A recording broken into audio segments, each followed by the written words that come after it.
व्यक्तिगत विभिन्नता की दिशा में सर्वप्रथम प्रयास करने वाले मनोवैज्ञानिक थे। चार ऑप्शन है ड्रेबर, दूसरा है गॉल्टन, तीसरा है टायलर और चौथा है फ्राइड। इसका राइट आंसर दोस्तों आप लोग को बताना है। तो चलिए मैं इसका राइट आंसर बताऊंगा। उससे पहले दोस्तों मेरा ये चैनल मनपसंद स्टडी क्लासेस टेट, सीटेट और जेटेट की तैयारी आप लोगों को करवाती है। जब नए हैं तो हमारे चैनल मनपसंद स्टडी क्लासेस को सब्सक्राइब कर ले। उसके बगल में बेल आइकन है, उसको दबा दे नोटिफिकेशन पाने के लिए। और एक अच्छा सा कमेंट ज़रूर कीजिएगा वीडियो देखने के बाद, यदि आपको अच्छी लगे तो। यदि आपको अच्छी नहीं लगे तो उसमें आप फिर भी आप अच्छा ही कमेंट कीजिए। तो चलिए मैं पहला क्वेश्चन का आंसर बता देता हूँ। पहला का राइट आंसर है गॉल्टन। व्यक्तिगत विभिन्नता की दिशा में सर्वप्रथम प्रयास करने वाले मनोवैज्ञानिक गॉल्टन थे। अब चलिए हम लोग दूसरे क्वेश्चन पे चलते हैं। दूसरा क्वेश्चन है व्यक्तिगत भिन्नता को कितने भागों में विभक्त किया जा सकता है।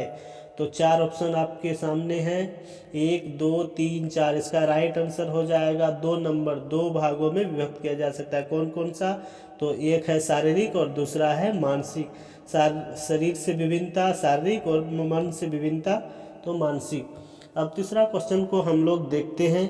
व्यक्तिगत विविधताओं का क्षेत्र है या व्यक्ति की विविधता किस क्षेत्र में प्रकट होती है। तो पहला ऑप्शन है लिंग भेद, दूसरा है शारीरिक रचना, तीसरा है मानसिक योग्यता। तो राइट आंसर क्या हो जाएगा? यह सभी क्या है कि लिंग भेद, शारीरिक रचना और मानसिक योग्यता ये तीनों व्यक्तिगत विविधता मतलब भिन्नता को प्रकट करती है। तो चलिए हम अगला क्वेश्चन यानी क्वेश्चन नंबर 4 को देखते हैं। क्वेश्चन नंबर 4 है व्यक्तिक विभिन्नता का अर्थ है। व्यक्तिक विभिन्नता का क्या अर्थ है? चारों ऑप्शन आप लोग पढ़िए। राइट आंसर क्या होगा आप लोग बताने का कष्ट कीजिए। चार ऑप्शन पढ़ने के बाद कंफर्म है आप लोग अपना जवाब 2 नंबर को टिक करेंगे, क्योंकि 2 नंबर सही है इसका आंसर मेरे दृष्टि से और एग्ज़ाम की भी दृष्टि से।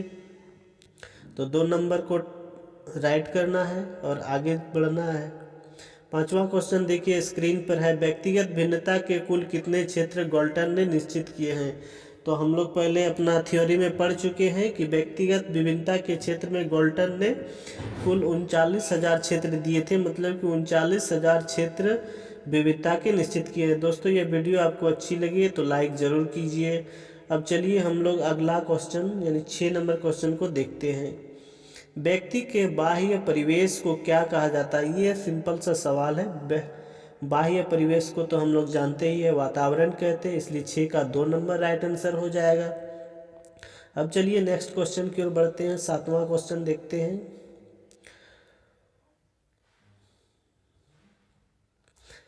व्यक्ति की रुचियों, अभिवृत्तियों, मूल्यों से संबंधित भिन्नता कहलाती है। तो व्यक्ति की रुचि, अभिवृत्तियों, मूल्यों से संबंधित भिन्नता भौतिक भिन्नता नहीं हो सकता है। तो क्या हो जाएगा इसका राइट आंसर? मनोवैज्ञानिक भिन्नता। 3 नंबर में उपरोक्त दोनों और 4 नंबर में कोई नहीं। तो राइट आंसर हो जाएगा 7 का 2 नंबर। ये है मनोवैज्ञानिक भिन्नता, मन से विभिन्नता है। अब 8वां क्वेश्चन देखिए। माता पिता की शारीरिक एवं मानसिक विशेषताओं का संतानों में हस्तांतरण होना वंशानुक्रम है। यह परिभाषा किस मनोवैज्ञानिक ने प्रस्तुत की है? तो इसका राइट आंसर हो जाएगा जेम्स ड्रेवर। यदि आप मेरा थ्योरी क्लास यानी CDP 36 देखे हैं तो यह जवाब देने में आपको कोई भी तकलीफ नहीं होगा। तो आप लोग यदि CDP 36 यानी पिछला वीडियो नहीं देखे हैं तो पहले उस वीडियो को देख ले। तो चलिए 9वां क्वेश्चन देखते हैं। व्यक्तिगत विभिन्नताओं के आधार पर पार्कहर्स्ट ने बालकों की शिक्षा पद्धति दी थी। तो पार्कहर्स्ट ने कौन सी शिक्षा पद्धति दी थी? वो है हमारा Dalton plan, Winnetka plan, project method, play method. ये किन्होंने किसने दिए ये हम नेक्स्ट वीडियो में उसी को मैं पढ़ाने जा रहा हूँ। तो अभी 10वां क्वेश्चन हम लोग देखते हैं। एक व्यक्ति का दूसरे व्यक्ति से शारीरिक, मानसिक व संवेगात्मक रूप से भिन्न होना क्या कहा जाता है? 4 ऑप्शन है। 4 ऑप्शन में राइट आंसर जो होगा वो है व्यक्तिगत भिन्नता। जातिगत भिन्नता नहीं हो सकता, वंशानुगत भिन्नता भी नहीं हो सकता। तो राइट आंसर क्या हो जाएगा हमारा? व्यक्तिगत भिन्नता। व्यक्तिगत भिन्नता। अब 11 नंबर क्वेश्चन देखते हैं। अल्पबुद्धि माता पिता की संतानें प्रभावशाली किस नियम के आधार पर हो सकती है?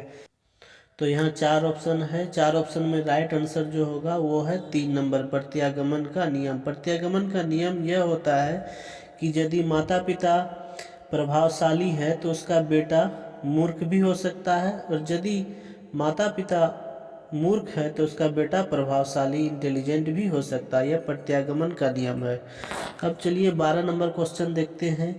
निम्न में से किस कारण से वंशानुक्रम महत्वपूर्ण है? तो वंशानुक्रम महत्वपूर्ण क्यों है? पहला ऑप्शन है बालक के विकास का अध्ययन संभव, दूसरा ऑप्शन है आंतरिक गुणों का ज्ञान संभव, तीसरा है वंश परंपरा का अध्ययन संभव। राइट आंसर क्या हो जाएगा? 4 नंबर उपरोक्त सभी, मतलब कि तीनों गुणों का अध्ययन करने में वंशानुक्रम महत्वपूर्ण है। 13 नंबर क्वेश्चन देखिए, व्यक्तिक विभिन्नता के मिलन के संबंध में एक अध्यापक की भूमिका होनी चाहिए। एक अध्यापक की भूमिका कैसी होनी चाहिए?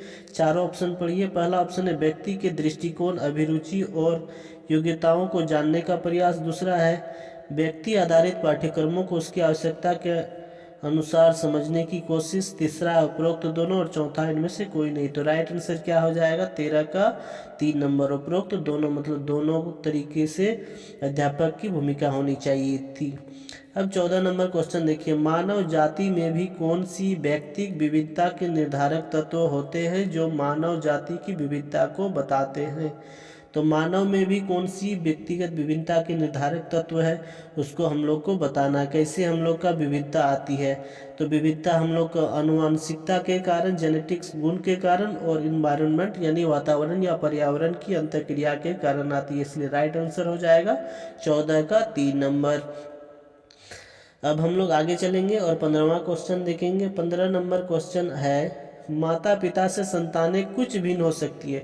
मतलब कि यदि हल्का सा भिन्न है तो उसको हम लोग विभिन्नता का नियम के अंतर्गत रखेंगे, और यदि समान है तो समानता के नियम के अंतर्गत रखेंगे। तो इस अनुसार थोड़ा सा भिन्न है तो उसे हम विभिन्नता का नियम यानी 15 का 2 नंबर में रखेंगे। यदि इंटेलिजेंट माता पिता का बेटा भी इंटेलिजेंट है तो उसको समानता का नियम यानी 1 नंबर में रखते हैं, लेकिन यहाँ क्वेश्चन के अनुसार मेरा राइट आंसर 2 नंबर होगा, विभिन्नता का नियम। अब प्रत्यागमन का नियम तो मैं पिछला मतलब कि क्वेश्चन नंबर 10 में बता चुका हूँ। अब 16 नंबर क्वेश्चन देखते हैं, शिक्षार्थी व्यक्तिक भिन्नता प्रदर्शित करते हैं, अतः शिक्षक को क्या करना चाहिए? अधिगम की एक समान गति पर बल देना चाहिए, या दूसरा ऑप्शन है कठोर अनुशासन सुनिश्चित करना चाहिए, तीसरा है परीक्षाओं की संख्या बढ़ा देनी चाहिए, और चौथा है सीखने के विविध अनुभव को उपलब्ध कराना चाहिए। तो राइट आंसर क्या हो जाएगा? सीखने के विविध अनुभवों को उपलब्ध कराना चाहिए। यदि व्यक्तिक विभिन्नता शिक्षार्थी प्रदर्शित करते हैं तब। 17 नंबर क्वेश्चन देखें, ये एक परिभाषा है, वातावरण में वे सभी बाह्य तत्व आ जाते हैं जिन्होंने व्यक्ति को अपना जीवन प्रारंभ करने के समय से प्रभावित किया। यह परिभाषा किस मनोवैज्ञानिक ने प्रस्तुत किया है? तो चारों ऑप्शन पढ़िए। 4 ऑप्शन में आप लोग को राइट आंसर हो जाएगा वुडवर्थ। यदि आप परिभाषा नहीं देखें तो CDP 36 मेरा पहले स्टडी कर ले, उसके बाद आंसर देने का प्रयास करें। अब 18 नंबर भी उसी तरह से परिभाषा है, तो पहले आप लोग पिछला वीडियो यानी मेरा CDP 36 लेसन को देख ले, तो आपको यह बहुत ही सुविधा होगी वीडियो का आंसर करने में। तो 4 ऑप्शन है James Drever, Woodworth, Peterson, Tyler. तो इसके अनुसार राइट हो जाएगा पीटरसन, यानी 18 का 3 नंबर। पीटरसन मनोवैज्ञानिक जो थे उन्होंने इस परिभाषा को दिए थे। अब हम लोग चलते हैं नेक्स्ट क्वेश्चन पे, यानी क्वेश्चन नंबर 19 पे। वो भी परिभाषा आने वाला है, यानी 19 से लेकर 25 तक अब टोटल परिभाषा है। प्रत्येक शिक्षार्थी स्वयं में विशिष्ट है, इसका अर्थ है। तो इसका क्या अर्थ है? आप लोग चारों ऑप्शन पढ़िए, जो राइट है वो होगा हमारा 4 नंबर। 4 नंबर ऑप्शन पढ़ के देखिए, कोई भी 2 शिक्षार्थी अपनी योग्यताओं, रुचि और प्रतिभाओं से एक समान नहीं होते। 19 का जो राइट आंसर होना चाहिए वो है 4 नंबर, बाकी 3 संभव नहीं है। तो 19 के अनुसार जो सबसे अच्छा अर्थ है इसका, प्रत्येक शिक्षार्थी स्वयं में विशिष्ट है, इसका सबसे बढ़िया अर्थ है वो है ऑप्शन नंबर 4। तो हम लोग 4 को टिक करेंगे। अब आगे चलते हैं, वो परिभाषा है। परिभाषा में क्या है कि वंशानुक्रम में वे सभी बातें आ जाती है जो जीवन का आरंभ करते समय, जन्म के समय से ही नहीं वरन गर्भाधान के समय जन्म के लगभग 9 माह पूर्व व्यक्ति में उपस्थित हो जाती है। परिभाषा किस मनोवैज्ञानिक ने प्रस्तुत किया था? तो यह परिभाषा प्रस्तुत करने वाले थे वुडवर्थ साहब, यानी 20 का 2 नंबर मेरा राइट आंसर होगा। इस परिभाषा को हमारे वुडवर्थ साहब ने दिए थे। अब हम लोग आगे चलेंगे और देखेंगे नेक्स्ट क्वेश्चन क्या आने वाला है, वो भी परिभाषा ही है। तो हम लोग परिभाषा को अच्छे से पढ़ेंगे, 2 बार 3 बार देखेंगे तब याद होगा, एक बार में होने वाला नहीं है। तो 21 का 4 ऑप्शन हम लोग के सामने प्रस्तुत हो रहा है। तो 4 ऑप्शन है James Drever, Woodworth, Peterson, Tyler. Right answer हो जाएगा हमारा जेम्स ड्रेवर। जेम्स ड्रेवर ने इस परिभाषा को दिए थे, यानी 21 का 1 नंबर राइट आंसर है। अब हम लोग चलते हैं अगला क्वेश्चन पे। अगला क्वेश्चन देखते हैं क्या आता है। औसत समूह से मानसिक या शारीरिक विशिष्टताओं के संदर्भ में समूह से सदस्य के रूप में विभिन्नताओं अथवा विचलनों को व्यक्तिगत विभिन्नता कहते हैं। इस परिभाषा को देने वाले मनोवैज्ञानिक कौन थे? तो इस परिभाषा को देने वाले मनोवैज्ञानिक थे जेम्स ड्रेवर, यानी 22 का 1 नंबर राइट आंसर होगा। बाकी सब ऑप्शन सही नहीं है। अब हम लोग आगे चलते हैं और क्वेश्चन नंबर 23 को देखते हैं। 23 क्या आने वाला है? तो वो भी एक परिभाषा ही है। परिभाषा बहुत लंबा चौड़ा है। व्यक्तिगत विभिन्नता नाम एक ऐसी मनोवैज्ञानिक घटनाओं के लिए दिया जाता है जो उन विशेषताओं या विशेषकों पर जोर डालता है जिसके अनुसार व्यक्तित्व जीव विभिन्नता होते हैं, दिखाई देते हैं। यह परिभाषा किन्होंने दिया है? तो ये परिभाषा देने वाले थे हमारे रेवर साहब, यानी 23 का 2 नंबर राइट आंसर है। बाकी सब नहीं होगा। आगे चलिए हम लोग अब 24 नंबर क्वेश्चन देखेंगे। 24 नंबर क्वेश्चन है शरीर के आकार एवं स्वरूप, शारीरिक कार्य क्षमताओं, बुद्धिलब्धि, ज्ञान, रुचि, अभिवृत्ति और व्यक्तित्व के लक्षणों में मापन उपस्थित व्यक्तित्व विभिन्नता द्वारा सिद्ध किया जा सकता है। यह परिभाषा किस मनोवैज्ञानिक ने प्रस्तुत की है? तो राइट आंसर इसका हो जाएगा हमारा 24 का 2 नंबर, यानी टाइलर साहब। टाइलर साहब ने इस परिभाषा को दिए थे। आगे हम लोग चलते हैं 25 नंबर क्वेश्चन पे, वो भी एक परिभाषा ही आने वाला है। तो आप लोग देखिए क्या परिभाषा है। व्यक्तियों में किसी एक विशेषता या अन्य विशेषताओं को लेकर पाई जाने वाली भिन्नताओं को व्यक्तिगत भिन्नता कहा जाता है। यह परिभाषा किस मनोवैज्ञानिक ने प्रस्तुत किया है? तो 4 ऑप्शन मेरे सामने प्रस्तुत हो रहे हैं, 4 ऑप्शन पढ़ लीजिए। राइट आंसर जो होगा वो हमारा कार्टर बी गुड होने वाला है, यानी 25 का 3 नंबर राइट आंसर है। तो आज का लेसन मेरा यही संपन्न होता है। दोस्तों आपसे एक मेरा नम्र निवेदन है कि यदि आप मेरे चैनल पे नए हैं तो मेरे चैनल को सब्सक्राइब ज़रूर करें, बेल आइकन को दबा दें बगल के नोटिफिकेशन पाने के लिए, और इस वीडियो को लाइक और शेयर ज़रूर करें और कम से कम एक कमेंट ज़रूर लिखें। वीडियो देखने के लिए आप लोग का बहुत बहुत तहे दिल से शुक्रिया।